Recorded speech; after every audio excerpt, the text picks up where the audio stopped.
Maar een stille estafettetocht wordt op dit stuit protesteerd tegen het sluiten van de beddenafdeling van het ziekenhuis de Sionsberg in Dokkum. De tocht gaat van het Dokkumer ziekenhuis naar het MCL in Ljouwert en wordt roemt door personeel van het ziekenhuis. Jong praat het tweede keer nog over de toekomst van de Sionsberg. De 13-jarige jongen uit Rieptjerk, die het man die onreden waard op de Westerdiek in zijn wemplak, is ons zijn verwoenings verstoorn.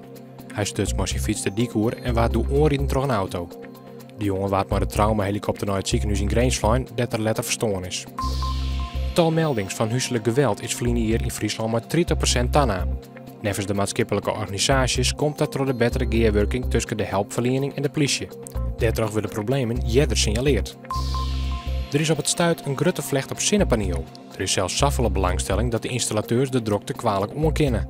Dit komt door de stijgende energieprijzen en het hege rendement op de investering. Meesten zetten het yield net meer op de bank, maar leest het op het dak. Jong blijft het lang warm, maar om 8 uur nog een graad als 22. Later in de nacht koelt het al naar een graad als 15. Morgen opnieuw een soort zinnen en 24 graden.